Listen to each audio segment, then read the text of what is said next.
BJP ಮುಖಂಡರಾದ H Manjunath ರವರಿಗೆ ಜನ್ಮದಿನದ ಶುಭ ಕೋರಿದ ಶಾಸಕರಾದ ಎಸ್ ಮುನಿರಾಜ್ ರವರು ಮತ್ತು ಬಿಜೆಪಿ ಮುಖಂಡರುಗಳು. ದಾಸರಹಳ್ಳಿ ವಿಧಾನಸಭಾ ಕ್ಷೇತ್ರದ ಬಾಗಲಗುಂಟೆ ವಾರ್ಡಿನ ಬಿಜೆಪಿ ಮುಖಂಡರು ಮತ್ತು ಸಮಾಜ ಸೇವಕರಾದ ಎಚ್ ಮಂಜುನಾಥ್ ರವರ ಜನ್ಮದಿನದ ಪ್ರಯುಕ್ತ ಎಚ್ ಮಂಜುನಾಥ್ ರವರಿಗೆ ತಮ್ಮ ಕಚೇರಿಯಲ್ಲಿ ಶಾಸಕರಾದ ಎಸ್ ಮುನಿರಾಜ್ ರವರು ಹೂಮಾಲೆ ಹಾಕಿ ಸನ್ಮಾನಿಸುವ ಮೂಲಕ ಮತ್ತು ಸಿಹಿ ತಿನಿಸುವ ಮೂಲಕ ಜನ್ಮದಿನದ ಶುಭಾಶಯ ತಿಳಿಸಿದರು. ಈ ಸಂದರ್ಭದಲ್ಲಿ ಎಚ್ ಮಂಜುನಾಥ್ ರವರು ಶಾಸಕರಾದ ಎಸ್ ಮುನಿರಾಜ್ ರವರಿಗೆ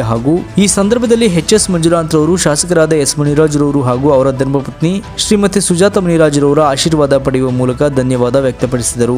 ಇದೇ ವೇಳೆಯಲ್ಲಿ ಬಿಜೆಪಿ ಅಧ್ಯಕ್ಷರಾದ ಸೋಮಶೇಖರ್, ಪ್ರಧಾನ ಕಾರ್ಯದರ್ಶಿ PH ರಾಜು, ಟಿ ಶಿವಕುಮಾರ್ ಹಾಗೂ ಬಿಜೆಪಿ ಮುಖಂಡರುಗಳಾದ ಆನಂದ್ ರೆಡ್ಡಿ, ಮುರಳಿ ಹಾಗೂ ಹಲವಾರು ಬಿಜೆಪಿ ಮುಖಂಡರು ಮತ್ತು ಕಾರ್ಯಕರ್ತರು ಎಚ್ ಮಂಜುನಾಥ್ ರವರಿಗೆ ಜನ್ಮದಿನದ ಶುಭಾಶಯ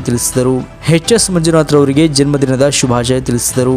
ಅಷ್ಟೇ ಅಲ್ಲದೆ ಎಚ್ ಮಂಜುನಾಥ್ ರವರು ತಮ್ಮ ನಿವಾಸದಲ್ಲಿ ತಮ್ಮ ಕುಟುಂಬ ಸಮೇತವಾಗಿ ಬಿಜೆಪಿ ಮುಖಂಡರುಗಳ ಸಮ್ಮುಖದಲ್ಲಿ ಕೇಕ್ ಕತ್ತರಿಸುವ ಮೂಲಕ ತಮ್ಮ ಜನ್ಮದಿನವನ್ನು ಆಚರಿಸಿಕೊಂಡರು. ಈ ಸಂದರ್ಭದಲ್ಲಿ ಬಿಜೆಪಿ ಮುಖಂಡರು, ಕಾರ್ಯಕರ್ತರು ಹಾಗೂ ಮಹಿಳಾ ಮುಖಂಡರುಗಳು ಉಪಸ್ಥಿತರಿದ್ದು ಎಚ್ ಮಂಜುನಾಥ್ ರವರಿಗೆ ಜನ್ಮದಿನದ ಶುಭಾಶಯ ತಿಳಿಸಿದರು.